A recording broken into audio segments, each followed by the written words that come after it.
بسم اللہ الرحمن الرحیم الحمد للہ رب العالمین والصلاة والسلام علی سید المرسلین اما بعد فاعوذ باللہ من الشیطان الرجیم بسم اللہ الرحمن الرحیم ووارث سلیمان داود وقال یا ایہا الناس علمنا منطق الطیر وَأُوتِينَا مِن كُلِّ شَيْءٍ إِنَّ هَذَا لَهُوَ الْفَضْلُ الْمُبِينُ صدق اللہ العظیم۔ اللہ عز و جل کے ہر نبی کی الگ شان ہے۔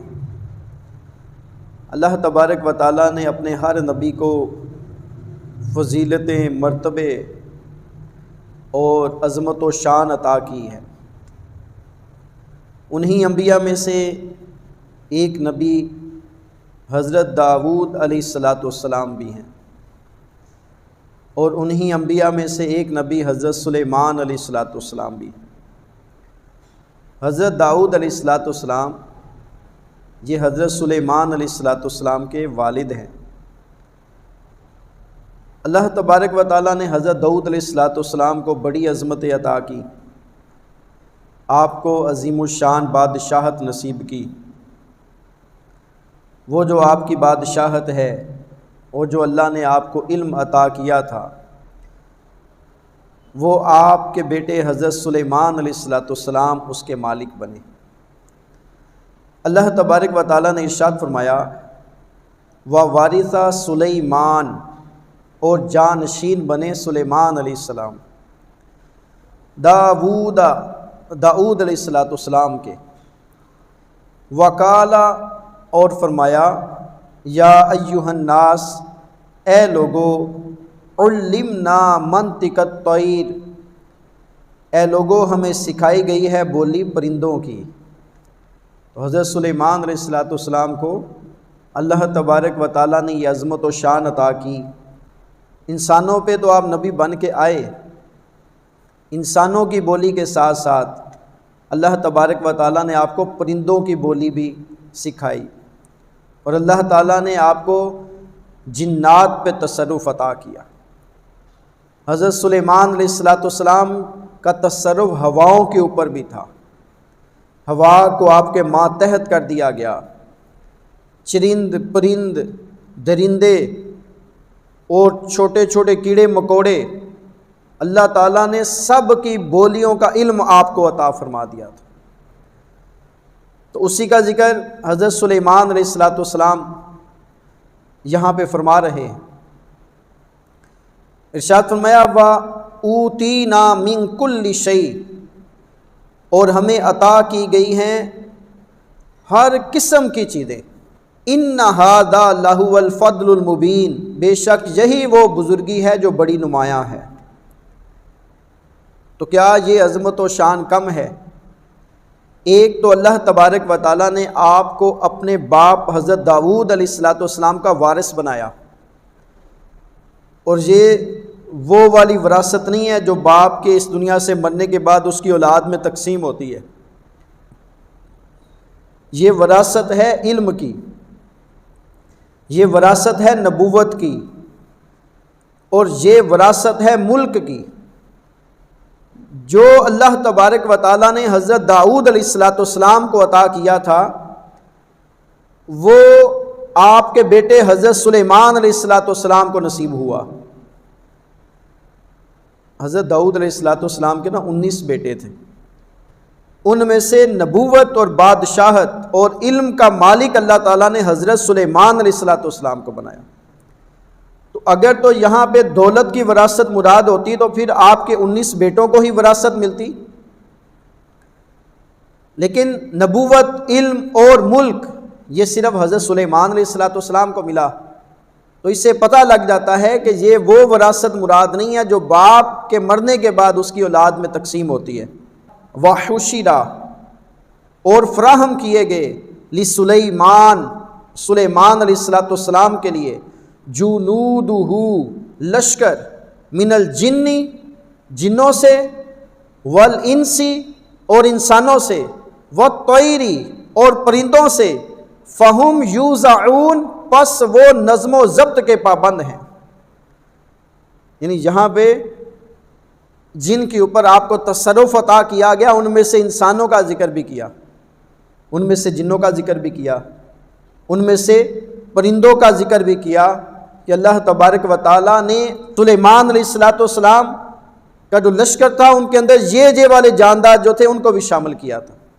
اور آپ کی سلطنت بہت بڑی تھی، کئی میلوں تک تو آپ کے لشکروں میں صرف انسان ہوتے تھے اور کئی میلوں تک جنات ہوتے تھے، کئی میلوں تک پرندے ہوتے تھے اور کئی میلوں تک درندے ہوتے تھے جو آپ کے لشکر میں شامل تھے. اتنی وسیع سلطنت کا مالک اللہ تبارک و تعالیٰ نے حضرت سلیمان علیہ السلام کو بنایا تھا. مشرق و مغرب تک کی سلطنت اللہ تعالیٰ نے آپ کو عطا کر دی. حتی اذا اتوا، یہاں تک کہ جب وہ گزرے علی واد النمل، چیونٹیوں کی وادی سے. تو سلیمان علیہ السلام یہ کسی مہم پہ جا رہے تھے کہ آپ کا گزر چیونٹیوں کی وادی سے ہوا. یہ چیونٹیوں کی وادی سے علماء تفسیر نے جو مراد لیا ہوا ہے وہ یہاں تو شام کا ملک ہے کہ یہاں آپ شام سے گزر رہے تھے، تو دوسرے نمبر پہ علماء نے اس سے مراد لیا ہے کہ یہاں آپ طائف کی وادی میں سے گزر رہے تھے. تو وہاں پہ ہزاروں لاکھوں کے حساب سے چیونٹیاں تھیں، اس لیے اس کو چیونٹیوں والی وادی کہا گیا. قالت نملۃ، تو کہنے لگی ایک چیونٹی. یہ جو چیونٹی ہے یہ چیونٹیوں کی ملکہ تھی جو ان کی سردار تھی. تو وہ کہنے لگی یا ایھا النمل، اے چیونٹیو کیڑیو، ادخلوا مساکنکم، گھس جاؤ اپنی بلوں میں، لا یحطمنکم سلیمان و جنودہ، کہیں یہ کچل کر نہ رکھ دیں تمہیں. کون؟ سلیمان علیہ السلام اور ان کا لشکر. وہم لا یشعرون، اور انہیں معلوم ہی نہ ہو. یہ ملکہ کہہ رہی ہے.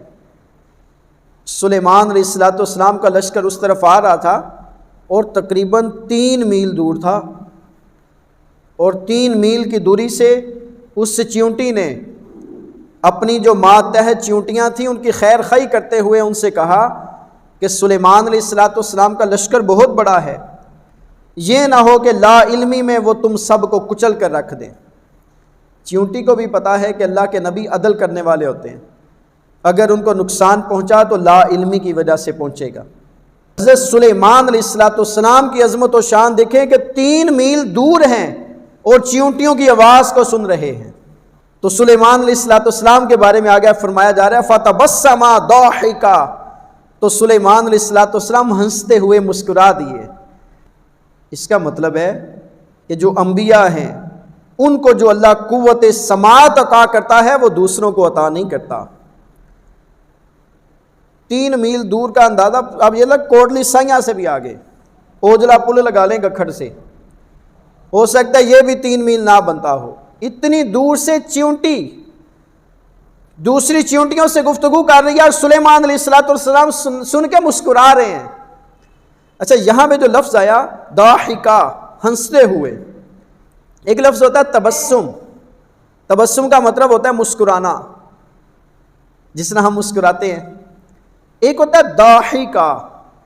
ضاحکن کس کو کہتے ہیں؟ جس میں بندہ اتنا مسکرائے کہ اس کے دانت نظر آنا شروع ہو جائیں.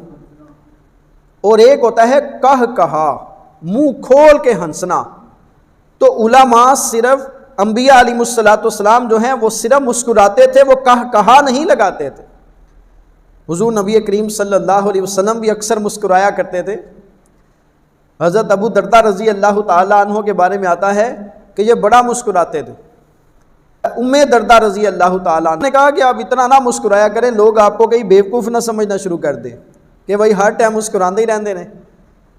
تو حضرت ابو درداء رضی اللہ تعالیٰ عنہ فرماتے ہیں ام درداء، میں نے رسول اللہ صلی اللہ علیہ وسلم کو جب بھی دیکھا آپ مسکراتے ہیں تو چونکہ میرے نبی صلی اللہ علیہ وسلم مسکراتے ہیں اس لیے میں بھی آپ کی سنت کو ادا کرتا ہوں. لوگ بھلے جو کہتے ہیں کہتے رہیں، میں تو وہ کروں گا جو میرے نبی علیہ السلام کرتے ہیں.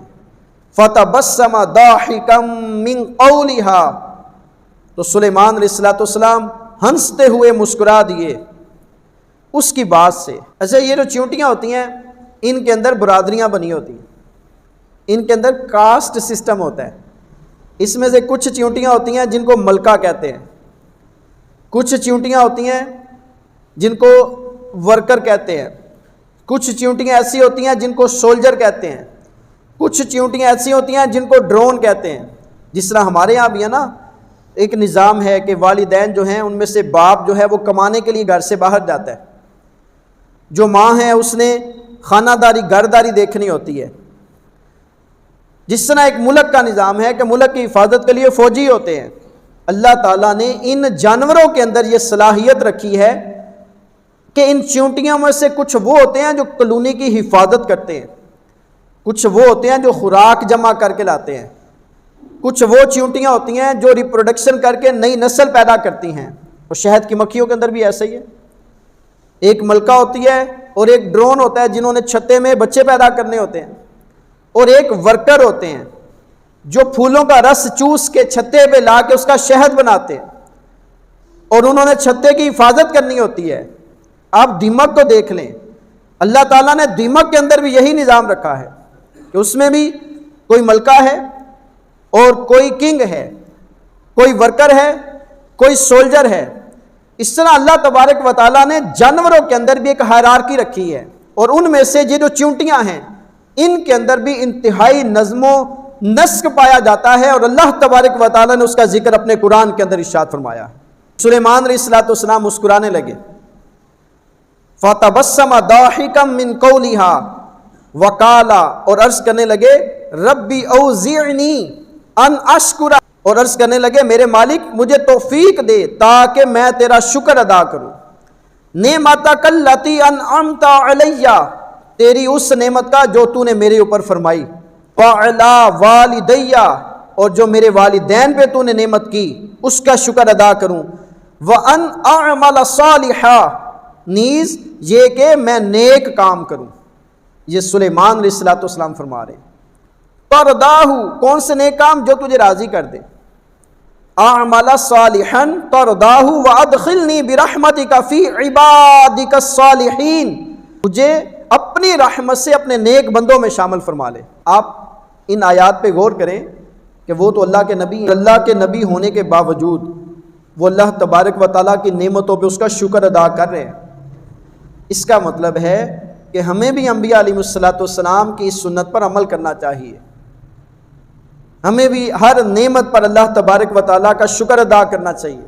اللہ نے صحت دی ہے، اللہ نے دولت عطا کی ہے، اللہ نے اولاد کی نعمت دی ہے، کسی بھی قسم کی نعمت ہو تو ہمیں کہنا چاہیے الحمدللہ، اے اللہ تیرا شکر ہے تو نے ہمیں یہ نعمتیں عطا کی ہیں۔ اس کے بعد اللہ تبارک و تعالیٰ نے ارشاد فرمایا وَتَفَقَّدَ الطَّيْرَ، اور آپ نے جائزہ لیا پرندوں کا۔ لشکر کے اندر پرندے بھی تھے، وہ پرندوں کا جائزہ کیوں لیا؟ علماء نے اس کی دو وجہ بیان کی ہیں۔ پہلی وجہ یہ بیان کی ہے کہ جو آپ کے لشکر کے اندر انسان تھے اور جو جن ہوتے تھے اور جو پرندے ہوتے تھے وہ آپ کے اوپر سایہ کرتے تھے، تو جس جگہ پہ ہد پرندہ سایہ کرتا تھا اس جگہ سے روشنی سیدھی آپ کے اوپر آ رہی تھی، تو اس وجہ سے آپ نے پرندوں کا جائزہ لیا کہ ایک پرندہ تو کم ہے۔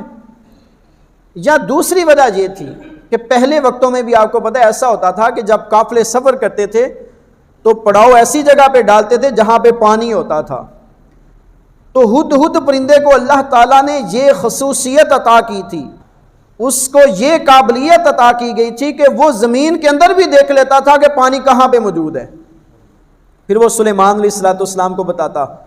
پھر آپ جنات کو حکم دیتے تو جنات زمین کے نیچے سے پانی نکالتی اور وہاں پہ پڑاؤ کیا جاتا۔ علماء فرماتے ہیں کہ سلیمان علیہ السلام کے لشکر نے پڑاؤ ڈالنا تھا، اس جگہ پہ سٹے کرنا تھا، تو چونکہ وہاں پہ پانی نظر نہیں آ رہا تھا تو آپ نے پرندوں کے اندر نظر دوڑائی۔ وَتَفَقَّدَ الطَّيْرَ، تو آپ نے جائزہ لیا پرندوں کا۔ فَقَالَ، تو فرمانے لگے مَا لِيَ لَا أَرَى الْهُدْهُدْ، کیا وجہ ہے مجھے ہد نظر نہیں آ رہا۔ ہد پرندے کا نام ہے۔ ام کان من الغائبین، یا وہ ہے ہی غیر حاضر۔ آپ نے فرمایا کی گل ہے، منو ہدہد نظر نہیں آ رہا کہ یا وہ غیر حاضر ہے۔ آگے ارشاد فرمایا لأعذبنہ، میں ضرور اسے سزا دوں گا، عذاباً شدیدہ، بڑی سخت سزا، او لأذبحنہ، یا اسے ذبح کر ڈالوں گا، او لیأتینی بسلطان مبین، یا اسے لانا پڑے گا میرے پاس کوئی سند روشن۔ پنجابی میں کہتے ہیں یا تو صحیح بہانہ کر کے آئے، یا کسی گل نال میرے کو لائے کہ میں اس وجہ سے حاضر نہیں تھا، میں آپ کے لشکر سے غائب تھا۔ تو تھوڑی دیر کے بعد کیا ہوا، وہ جو ہدہد ہے وہ حضرت سلیمان علیہ السلام کے پاس حاضر ہوا۔ اللہ تبارک و تعالیٰ نے ارشاد فرمایا فَمَكَثَ غَيْرَ بَعِيدٍ، پس کچھ زیادہ دیر نہ گزری تھی، فَقَالَ، اور کہنے لگا، أَحَطتُ بِمَا لَمْ تُحِطْ بِهِ، میں اطلاع لے کر آیا ہوں جس کی آپ کو خبر نہ تھی، اور میں لے آیا ہوں آپ کے پاس ملک سبا سے ایک خبر، میں ملک سبا سے آپ کے لیے ایک خبر لایا ہوں۔ تو اب ہدہد آ گیا، اب اس کو بھی پتا تھا کہ اجازت کے بغیر گیا ہوں، لیکن اجازت کے بغیر گیا بڑے اچھے کام پہ تھا۔ جو حاکم کی رعایا ہے وہ حاکم کی سلطنت کو فروغ دینے کے لیے، اس کی بہتری کے لیے، اس کی ترقی کے لیے حاکم کے حکم کے بغیر بھی نیک کام کر سکتی ہے۔ اور کہنے لگا میں اطلاع لے کر آیا ہوں جس کی آپ کو خبر نہ تھی، اور میں لایا ہوں آپ کے پاس ملک سبا سے ایک خبر یقینی، انی وجدت، میں نے پایا، امرأتن، ایک عورت کو، تملکہم، جو ان کی حکمران ہے، وَأُوتِیَتْ، اور اسے دی گئی ہے، من کل شیء، ہر قسم کی چیز۔ اب وہ ہدہد حالات بیان کر رہا ہے کہ میں کہاں سے آیا ہوں، میں کیا دیکھ کے آیا ہوں، وَلَهَا عَرْشٌ عَظِيمٌ، اور اس کا بہت عظیم تخت ہے۔ اب یہ ملک سبا گیا ہوا تھا جو ہدہد ہے، یہ بعض علماء نے لکھا ہے کہ یمن کا جو پہلا نام ہے وہ سبا تھا، اور بعض مفسرین کرام نے لکھا کہ یمن کے اندر ایک علاقے کا نام سبا تھا۔ یہ وہاں پہ گیا تو اس میں اس نے دیکھا کہ ایک عورت حکومت کر رہی ہے، مطلب جس طرح ہم یہ سمجھ لیں کہ ہماری جو پرائم منسٹر تھی بے نظیر تھی، تو اس طرح ان کی جو ملکہ تھی وہ ملکہ بلقیس اس کا نام تھا، وہ حکومت کرتی تھی وہاں پہ، اور اس کا تخت بڑا عظیم الشان تھا۔ علماء تفسیر نے لکھا ہے کہ اس کا جو تخت تھا وہ 80 گز لمبا تھا، 40 گز چوڑا تھا، یا 30 گز اونچا تھا، اور اس کے تخت پہ نقش سونے اور چاندی کے تھے، اور مختلف زیورات سے اس کا جو تخت تھا وہ مزین تھا، اور کئی دروازوں کے اندر، محلات کے اندر اس کا جو وہ تخت تھا وہ پڑا ہوا تھا۔ تو اس کو وہ جو ہدہد ہے وہ اپنے الفاظ میں سلیمان علیہ السلام کو بیان فرما رہا ہے۔ وہ کہتا ہے میں نے ایک ایسی عورت کو دیکھا کہ جو ان پہ حاکم ہے، اور اسے دی گئی ہر قسم کی چیز سے، اور اس کا ایک تخت عظیم الشان ہے۔ وجدتها وقومها، میں نے پایا اسے اور اس کی قوم کو، یسجدون للشمس، کہ وہ سجدہ کرتے ہیں سورج کو، من دون اللہ، اللہ کے علاوہ، یعنی سورج کی پرستش کرتے ہیں، سورج کی پوجا کرتے ہیں۔ وَزَيَّنَ لَهُمُ الشَّيْطَانُ، اور شیطان نے ان کے لیے آراستہ کر دیا ہے، شیطان ان کو خوبصورت انداز میں ان کا عمل پیش کرتا ہے کہ تسی بڑے چنگے کام لگے ہو۔ وَزَيَّنَ لَهُمُ الشَّيْطَانُ أَعْمَالَهُمْ، ان کے اعمال، فَصَدَّهُمْ، پس اس نے روک دیا انہیں، عن السبیل، راستے سے، فَهُمْ لَا يَهْتَدُونَ، پس وہ ہدایت قبول نہیں کرتے۔ شیطان نے ان کے اعمال ان کو راستہ کر کے دکھائے، تو ان کو یہی لگتا تھا کہ یہی راہ راست ہے، اور اسی کی نعوذ باللہ سورج کی پوجا کرنی ہے، اور وہ سورج کی پوجا پہ ملکہ بھی لگی ہوئی تھی اور ساری رایا بھی لگی ہوئی تھی۔ اچھا، یہ ایک اور چیز ذہن میں رکھیں، آگے آیت سجدہ آ رہی ہے، وہ آپ سنیں گے تو جب ہم نماز پڑھ لیں گے جمعے کی، اس کے بعد سجدہ کر لیجئے گا، تو اس کے میں مسائل آگے بیان کرتا ہوں۔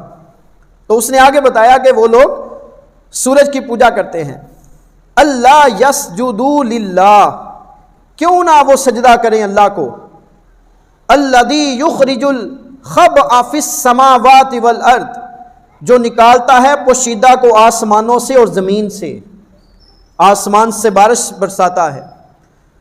مطلب یہاں پہ اگر آپ سائنس کی نظر لگا کے تھوڑی سی دیکھیں تو اتنی ساری اللہ تعالیٰ کی حکمت کی باتیں اس آیت کے اندر چھپی ہوئی ہیں کہ آسمان سے اللہ تعالیٰ کون سی چیزیں ہمیں عطا کر رہے ہیں اور زمین سے کون سی چیزیں عطا کر رہے ہیں۔ ہاں علماء نے یہاں پہ نباتات لکھا ہے کہ جس طرح زمین سے اللہ نباتات اگاتا ہے، جس طرح دیکھیں جتنے بھی ریسورسز ہیں جس کو آج ہم استعمال کر رہے ہیں، آپ کوئلہ نکال رہے ہیں کہاں سے؟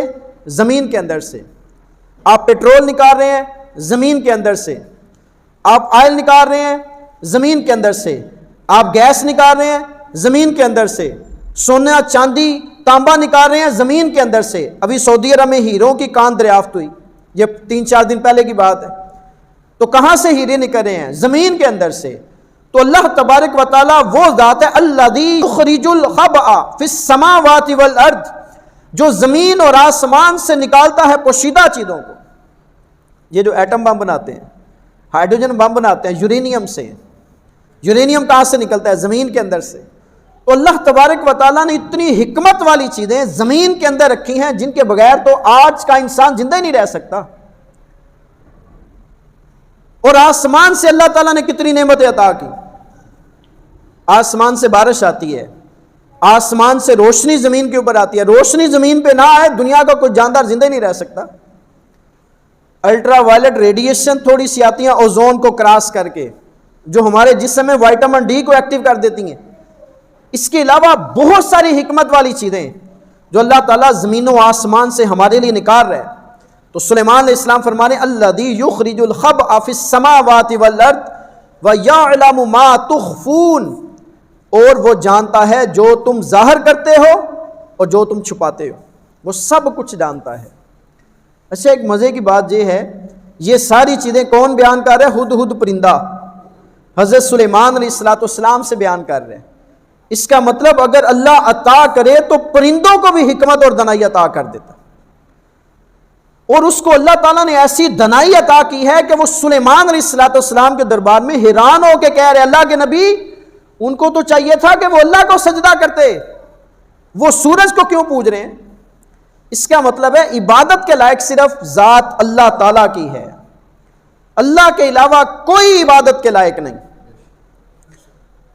یہ ساری باتیں چل رہی ہیں۔ اللہ لا الہ الا ہو رب العرش العظیم، اور آگے کالا سننظر اصدقت ام کنت من الکاذبین، آپ نے فرمایا کہ ہم پوری تحقیق کریں گے کہ تو نے سچ کہا ہے یا تو غلط بیان نہیں کر رہا ہے۔ اب میں آیات کے بغیر آپ کو ذرا تھوڑا سا واقعہ سناتا ہوں، ٹائم تھوڑا ہے۔ تو سلیمان علیہ السلام نے کہا جی ہم آپ کو چیک کرتے ہیں کہ صحیح گل کر رہے ہیں کہ غلط۔ آپ نے ایک خط لکھا ملکہ بلقیس کے نام، آپ نے اس خط کو لے کے اس کے اوپر سٹیمپ لگا دیا، مہر لگا دی، اور وہ جو خط ہے وہ ہدہد کے حوالے کر دیا، اور جا کے کہا کہ جہاں پہ وہ لوگ بیٹھتے ہیں، ملکہ بلقیس ہے اور اس کے وزراء ہیں اور جو مشیر ہیں، جہاں پہ بیٹھتے ہیں ان کے درمیان جا کے ڈال دینا، پھر تھوڑا سیڈ دے ہو کے وکھنا کی گلاں کر دیں۔ تو ہدہد پرندہ گیا، اس نے وہ خط جو ہے وہ وہاں پہ جا کے ڈال دیا، اور ایک سائڈ پہ دیکھنے لگا کہ اب یہ آپس میں کیا باتیں کر رہے ہیں۔ تو ملکہ بلقیس نے خط کھلوایا اور اس کو پڑھنا شروع کیا۔ اب وہ ملکہ بلقیس کہتی ہے اپنے وزراء سے اور اپنے مشیروں سے، انہو من سلیمان و انہو بسم اللہ الرحمن الرحیم، یہ خط ہے سلیمان علیہ السلام کی طرف سے اللہ کے نام کے ساتھ جو بڑا مہربان اور بہت زیادہ رحم کرنے والا ہے۔ اچھا یہ واحد سورہ نمل ہے جس میں 2 دفعہ بسم اللہ آتی ہے، ایک ہر سورت کے شروع میں اور ایک دفعہ یہاں پہ درمیان میں بھی آئی وَإِنَّهُ بِسْمِ اللَّهِ الرَّحْمَنِ الرَّحِيمِ۔ اور جو سورہ توبہ ہے اس کے شروع میں بسم اللہ الرحمن الرحیم نہیں پڑھی جاتی، تو علماء فرماتے ہیں ہو سکتا ہے اللہ تعالیٰ نے اسی کو کمپنسیٹ کیا ہو کہ ہر سورت کے شروع میں بسم اللہ الرحمن الرحیم ہے تو سورہ توبہ میں نہیں ہے، تو اس میں 2 دفعہ اللہ تعالیٰ نے یہ بسم اللہ الرحمن الرحیم عطا فرمائی۔ یہ جو میں نے ابھی پیچھے آیت تلاوت کی تھی اس میں وہ آیت سجدہ تھی۔ اب جس نے وہ آیت سنی ہے اس نے بعد میں سجدہ بھی کرنا ہے، آیت سجدہ کے بعد جو سجدہ کیا جاتا ہے اس کے کیا مسائل ہیں؟ تو علماء نے لکھا ہے کہ جس لفظ کے اندر سجدہ لفظ کا مادہ سین جیم دال ہو وہ والا لفظ، اور اس سے ایک لفظ پہلے یا ایک لفظ بعد اگر پڑھ لیا جائے تو سجدہ تلاوت کرنا واجب ہو جاتا ہے۔ جب آپ وہ آیت پڑھیں یا آیت سنیں، سجدہ کیا جاتا ہے، اس کے لیے دو طریقے ہیں، یا تو آپ کھڑے ہو جائیں یا آپ بیٹھ جائیں اور اللہ اکبر کہیں، کانوں تک ہاتھ نہیں اٹھانا، یا آپ بیٹھے ہوئے ہیں تو آپ نے اللہ اکبر کہا ہے، اللہ اکبر کہہ کہ آپ سجدے میں چلے جائیں اور 3 دفعہ سبحان ربی الاعلی، سبحان ربی الاعلی، سبحان ربی الاعلی، یہ 3 دفعہ آپ نے پڑھنا ہے۔ اس کے بعد آپ نے سجدے سے سر اٹھا لینا ہے، اللہ اکبر کہہ لے، واجب نہیں ہے اللہ اکبر کہنا، اور کھڑا ہونا بھی واجب نہیں ہے سجدہ یہ تلاوت کے دوران جو ہم آیت پڑھتے ہیں اور آیت سجدہ پر ہم سجدہ کرتے ہیں اس کے لیے۔ تو وہ خط ان سب کے درمیان جو ہے وہ رکھ دیا گیا۔ اب وہ جو ملکہ ہے وہ خط پڑھنے لگی، اللہ کے نام سے شروع جو بہت مہربان اور رحم کرنے والا ہے، میں تمہیں اپنی اطاعت کرنے کا حکم دیتا ہوں، اگر تم میری اطاعت کرتے ہوئے میرے پاس آ جاؤ۔ خط پڑھنے کے بعد اس نے وزیروں مشیروں سے مشورہ کیا، انہوں نے کہا بھئی یہ سلیمان علیہ السلام کی طرف وہ خط آیا ہے، ان کو نہیں پتا تھا سلیمان علیہ السلام کون ہیں، تو اب کیا کرنا ہے؟ وہ جو وزیر مشیر تھے ان میں سے ایک کہتا ہے تو انہوں پتہ ہے اسی طاقت والا، ہم زور والے ہیں، اور جب ہم جنگ کرتے ہیں تو اگلے بندے کو پتہ لگ جاتا ہے کہ سیدھے پالا پڑا ہے، لیکن حکم آپ کا ہی چلنا ہے، آپ ہمیں حکم دیں، ہم جنگ کے لیے تیار ہیں۔ ملکہ بلقیس جو تھی وہ بڑی سیانی تھی، ملکہ یا بادشاہ ایسے تو نہیں بنتے ہیں، اس نے کہا کہ اگر کوئی بادشاہ کسی دوسری سلطنت پہ اٹیک کرتا ہے، حملہ کرتا ہے، عزت والوں کو ذلیل کر دیتا ہے، ان کا مال لوٹ لیا جاتا ہے، ان کے جو ملکیت میں چیزیں ہوتی ہیں، جو گھر بار ہیں اور جو پراپرٹی ہے، ہر چیز کو اجاڑ کے رکھ دیتے ہیں، میں ان کو چیک کرتی ہوں کہ وہ بادشاہ ہیں کہ نبی ہیں۔ تو ملکہ بلقیس نے کیا کیا، ایک نمائندہ بنایا اور اس کے ساتھ 500 غلام، 500 لونڈیاں، اور جن گھوڑوں پہ وہ سوار تھے ان کی زین سونے کی، اور مشک اور کافور اور کستوری خالص جو تھی وہ سونے چاندی کے برتن سلیمان علیہ السلام کے لیے بھیجے۔ وہ کہنے لگی اگر وہ بادشاہ ہوئے تو تحفہ قبول کر لیں گے، اگر وہ بادشاہ ہیں تو پھر اس کا مشورہ کریں گے کہ ہم نے کیا کرنا ہے، اگر وہ اللہ کے نبی ہوئے تو اپنی اطاعت کے لیے علاوہ کچھ بھی قبول نہ کریں گے، وہ کہیں گے جی میری اطاعت کرو، مجھے کچھ نہیں چاہیے۔ ہدہد یہ سب کچھ دیکھ رہا تھا، ہدہد سلیمان علیہ السلام کے پاس آیا اور آگے ساری پلاننگ آپ کو بتا دی۔ سلیمان علیہ السلام نے اپنی رایا کو حکم دیا، آپ کی رایا کے اندر جن، انسان، درندے، پرندے، ساری خلقت ہی تو آپ کی مطیع کر دی ہوئی تھی، تو آپ نے فرمایا کئی میل دور تک سونے کی اینٹیں بچھا دی جائیں، ان کی 4 دیواری سونے اور چاندی کی اینٹوں کی بنا دی جائے۔ اب تفسیر صراط الجنان پڑھیں، اس کے اندر ساری چیزیں لکھی ہوئی ہیں، مفتی قاسم صاحب نے جو تفسیر لکھی ہے، تفسیر خازن پڑھیں، تفسیر قرطبی پڑھیں، ابو سعود پڑھیں، تو آپ کو یہ ساری حکمت کے پھول جو اس میں لکھے ہوئے، آپ نے کہا سونے چاندی کی ہر شے کر دو۔ وہ اگلے آ رہے سن روب دے نال، ان کو کیا پتا تھا کہ اللہ کے نبی ہیں، اور وہ تو اللہ تعالیٰ سے دعا کریں تو ہر چیز ہی سونے کی بن جائے گی۔ وہ آئے، انہوں نے کہا سلیمان علیہ السلام ہم آپ کے لیے تحفہ لے کے ہیں۔ آپ نے کہا مجھے دنیا کے تحفے دیتے ہو؟ وہ عظمت و شان دے کے تو ویسے ہی حیران ہو گئے ہوتے نا، کئی میل تک سونے دی اٹا لگیاں ہوں اور کئی میل تک وہ سونے اور چاندی کی اینٹوں کی دیواریں بنی ہوں۔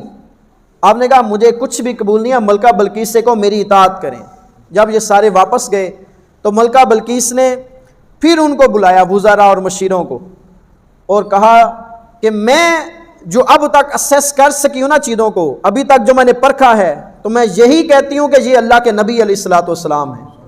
ملکہ بلقیس بہت بڑا لشکر لے کے سلیمان علیہ السلام کی اطاعت کے لیے، آپ کا کلمہ پڑھنے کے لیے، دین اسلام قبول کرنے کے لیے آپ کی طرف چل پڑی۔ ابھی وہ 3 میل دور تھے تو حضرت سلیمان علیہ السلام کا اسی طرح دربار لگا ہوا ہے، جنات بھی حاضر ہیں، انسان بھی حاضر ہیں، پرندے بھی چرندے بھی۔ آپ نے کہا کہ کیوں نہ ایسا کریں کہ ملکہ بلقیس کے آنے سے پہلے اس کا تخت اپنے پاس لے ہیں. وہ تقریباً 7 محل تھے، محل کے اندر محل، محل کے اندر محل، 7 محلوں کے اندر اس نے وہ تخت رکھ کے اس کو لاک کروا دیا تھا. تو قال عفریت من الجن، وہ جنہ جو وڈا طاقتور جڑا جن سی نا، وڈا دے، کہتا ہے میں لے کے آواں گا. تو سلیمان علیہ السلام کہتے ہیں کنی دیر لے کے آئیں گے؟ کہتا ہے قبل ان تقوم من مقامک، اے اللہ کے نبی آپ بیٹھے ہیں، آپ مجلس برخاست کر کے کھڑے ہوں، تخت آپ کے سامنے حاضر ہو جائے گا. علماء نے لکھا ہے کہ سلیمان علیہ السلام کا جو دربار تھا یہ صبح سے لے کے دوپہر تک ہوتا تھا. انہیں 5-6 گھنٹے منگے، 1000 میل جان دا سفر ہے، 1000 میل 2000 میل جے 6 گھنٹے طے ہو جائے تو بڑی گل ہے. وہ کہتا ہے منو اللہ تعالیٰ نے بڑا طاقتور بنایا، میں قوی ہاں، میں انی دیر لے آواں گا. کیونکہ قافلہ تھوڑی دور رہ گیا، 3 میل دور ہے قافلہ. قال الذی عندہ علم من الکتاب، پھر ایک انسان کھڑا ہو گیا اور کہنے لگا اللہ کے نبی جس کو اللہ نے علم دیا تھا کتاب کا، وہ کہتا ہے انا آتی کا بھی، اللہ کے نبی میں تخت لے کے آؤں گا. آپ نے کہا کتنی دیر میں؟ کہتے ہیں قبل ان یرتد الیک طرفک، اللہ کے نبی آنکھ جب کہ تخت آپ کے سامنے پڑا ہوگا. فلما رآہ، اور جب دیکھا تو تخت سلیمان علیہ السلام کے پاس پڑا ہوا تھا. یہ انسان تھا. اکثر مفسرین کرام نے لکھا ہے کہ یہ جو قال الذی عندہ علم من الکتاب، جس شخص کو اللہ نے کتاب کا علم دیا تھا، ان کا نام عاصب بن برخیہ ہے. جمہور مفسرین کا یہی قول ہے. بعض مفسرین دوسری طرف بھی گئے، بعض نے کہا کہ وہ جن تھا، بعض نے کہا کہ وہ کوئی اور ہی مخلوق تھی، لیکن جمہور جو مفسرین ہیں انہوں نے کہا کہ وہ انسان تھا. اس کا مطلب ہے کہ اگر کوئی اللہ کا پیارا ہو، علم من الکتاب، اور اس کو اللہ تعالیٰ کتاب کا علم عطا کرے، تو پھر پلک جھپکنے سے پہلے میلوں دور، 1000 میل دور سے تخت بھی لا جاتے. آج تو بعض لوگ ادھر بیٹھ کے نعوذ باللہ اس طرح کی باتیں کرتے نا، اولیاء تو شے ہی کو نہیں. وہی قرآن تو پڑھو. وہ کہتے ہیں اللہ ایسا ہو جائے، ایسا ہو جاتا ہے. صحیح بخاری حضرت ابو ہریرہ رضی اللہ تعالیٰ عنہ سے روایت ہے کہ نبی پاک صلی اللہ علیہ وسلم نے ارشاد فرمایا، حدیث قدسی، اللہ تعالیٰ ارشاد فرماتا ہے جس نے میرے ولی سے دشمنی کی، جن نے میرے ولی نہ دشمنی کی تھی، میرا او دے خلاف اعلان جنگ ہے. تو جو اللہ کے نیک بندے ہیں، جو اولیاء ہیں، جو صلحاء ہیں، ان کو برا بھلا جو کہے گا، اللہ تعالیٰ ان کے اس بندے کے خلاف اعلان جنگ کر رہے ہیں. اور اسی حدیث میں اللہ تعالیٰ فرماتا ہے منو بندے دی کوئی عبادت اینا راضی نہیں کر دی جنہیں فرائض نے. وہ بندہ نماز پڑھے، روزے رکھے، حج کرے، زکات دے، جو فرض ہے نا وہ پورے کرے. جنہ میں بندے تو ادو راضی ہوں نا جدو فرض پورے کرتا ہے، اینا راضی میں کدی بھی نہیں ہوں. پھر فرمایا بندہ فرائض پورے کرتا رہتا ہے، پھر وہ نوافل کی کثرت کرتا ہے، اتنی کثرت کرتا ہے کہ میں اس کو اپنا محبوب بنا لیتا ہوں. ارشاد فرمایا پھر میں اس سے محبت کرتا ہوں. آپ عربی متن پڑھیں، ٹائم نہیں ہے. فرمایا مجھے اس بندے سے محبت ہو جاتی ہے، پھر میں اس کے کان بن جاتا ہوں جس سے وہ سنتا ہے. جس کے کانوں میں سماعت اللہ کی طاقت کی یاد ہے، اس کو کون سی چیز ہے جو سننے سے روک سکتی ہے؟ میں اس کی آنکھیں بن جاتا ہوں جس سے وہ دیکھتا ہے. اگر آنکھوں میں طاقت اللہ کی یاد ہے، اس سے کوئی چیز چھپی رہ سکتی ہے؟ یہاں پہ تو بعض لوگوں نے یہ کہنا شروع کر دیا کہ نبی کو دیوار کے پیچھے کا علم نہیں ہے، اور اللہ کے نبی صلی اللہ علیہ وسلم حدیث قدسی میں فرما رہے ہیں کہ اللہ فرماتا ہے میں ولی کی آنکھیں بن جاتا ہوں جس سے وہ دیکھتا ہے. یہ دیوار کے پیچھے کی چیزیں تو ولی سے نہیں چھپ سکتی، وہ تو اللہ کے نبی ہیں. فرمایا میں اس کے ہاتھ بن جاتا ہوں جس سے وہ پکڑتا ہے، میں اس کے پاؤں بن جاتا ہوں جس سے وہ چلتا ہے. میں آپ کو سٹوریاں نہیں سنا رہا ہوں، میں آپ کو صحیح بخاری کی حدیث سنا رہا ہوں. میں اس کے قدم بن جاتا ہوں جس سے وہ چلتا ہے. طاقت اللہ کی آ جاتی ہے. فرمایا پھر وہ مجھ سے سوال کرتا ہے، میں اس کا سوال ضرور پورا کرتا ہوں. اللہ دا نیک بندہ ہاتھ چک دے، اللہ اس کی دعا کو رد نہیں کرتا. اور بزرگ فرماندے نے جے کوئی نیک بندہ مل پہ ان کو دعا کرایا کرو. فرمایا وہ مجھ سے کسی شر سے پناہ مانگے، میں اس کو پناہ عطا کرتا ہوں. حدیث کے آخر پہ ہے اللہ ارشاد فرماتا ہے مجھے کوئی کام کرنے میں بھی نہ تردد نہیں ہوتا. وہ اللہ ہے، وہ سمد ہے، وہ قادر مطلق ہے، وہ مالک ہے، وہ خالق ہے. ارشاد فرماتا ہے میں کسی چیز میں تردد نہیں کرتا. جدوں میرا بندہ نیک بندہ، جدوں میرا ولی اودی موت دا وقت آ جائے تے وہ مرنا نہ چاہے، پھر میں تردد کرتا ہوں. اللہ ارشاد فرماتا ہے مجھے کون سی چیز ہے جو کسی حکم سے روک سکے؟ میں تو کن کہتا ہوں فیکون، پوری کائنات بن جاتی ہے. ہاں جب میرے ولی کی موت کا وقت آئے اور وہ مرنا نہ چاہے، اللہ فرماتا ہے مجھے تردد کرنا پڑتا ہے. مفتی احمد یار خان نعیمی رحمۃ اللہ علیہ اس کی شرح میں میرات المناجی میں فرماتے ہیں ہوں بندے کا موت کا وقت آ گیا ہے، روح بھی قبض کرنی ہے. حالانکہ اللہ تعالیٰ تو کسی کا محتاج نہیں ہے، لیکن وہ اپنے بندوں کو، اپنے ولیوں کو اتنا محبوب رکھتا ہے کہ ولی دی مرضی تو بغیر تو دی روح بھی قبض نہیں ہوتی. مفتی صاحب فرماتے ہیں پھر اللہ تعالیٰ اس اپنے نیک بندے کو نا جنت کی اعلیٰ نعمتوں کا نظارہ کرواتا ہے. وہ جنت کی جب نعمتیں دیکھتا ہے نا کہتے ہیں اللہ منو اس دنیا چ لے جا. ولی نے نیت کی مرنے کی تو اللہ نے اس کو موت دی. اور اللہ کیا کرتا ہے؟ اللہ تعالیٰ اس کو مصیبتوں میں ڈال دیتا ہے، اس کو پریشانیوں میں ڈال دیتا ہے. اتنی اس پہ پریشانیوں کے پہاڑ ٹوٹ پڑتے ہیں اور وہ کہتا ہے یا اللہ منو اس دنیا تو چھٹکارا دے دے. ولی کی موت کا وقت آیا، مرنا نہیں چاہ رہا. اللہ ارشاد فرماتا ہے میں تردد کرتا ہوں، پھر یا اس کو نعمتیں دکھاتا ہوں یا اس کو پریشانیاں مصیبتیں دیتا ہوں. آپ ہی کہتے ہیں اللہ میری روح قبض کر لے. میں کہنا فرشتہ کر لے روح، ہوں میرا ولی راضی ہو گئے. تو یہ اولیاء اللہ ہیں، ان کو اللہ نے بڑا مقام و مرتبہ عطا کیا ہے. اولیاء کے بارے میں بولنے سے پہلے 100 دفعہ سوچیں. یہ ایک مائنڈ سیٹ بنتا جا رہا ہے کہ ولی تو شاید کو نہیں. اللہ قرآن میں کیوں ان کے الا ان اولیاء اللہ لا خوف علیہم ولا هم یحزنون، کہ جو میرے ولی ہیں نہ ان کو غم ہے نہ خوف ہے، ان کو کوئی اندیشہ ہی نہیں ہے. اللہ قرآن میں ان کی شان بیان کر رہے ہیں. تو یہ جو مائنڈ سیٹ ہے نا، اس مائنڈ سیٹ کو توڑیں. میں کسی بندے کی بات کو رد نہیں کر رہا ہوں، میں اس آئیڈیالوجی کو رد کرنے کی کوشش کر رہا ہوں. اولیاء کے خلاف دشمنی کرو گے، اللہ فرماتا ہے من عاد علی ولیا فقد اذنتہ بالحرب، میرا اور خلاف اعلان جنگ ہے، پھر اللہ نہ جنگ کرو جا کے.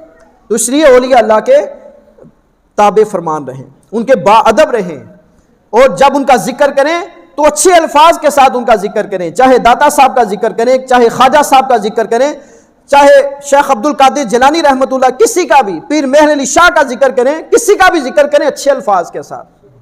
اللہ تعالیٰ ہمیں اولیاء اللہ کا بادب رکھے، اور جو دین اسلام نے ہمیں تعلیمات ارشاد فرمائی اللہ تعالیٰ ہمیں اس پہ عمل کی توفیق عطا فرمائے. آمین بجاہ النبی الامین صلی اللہ علیہ وسلم.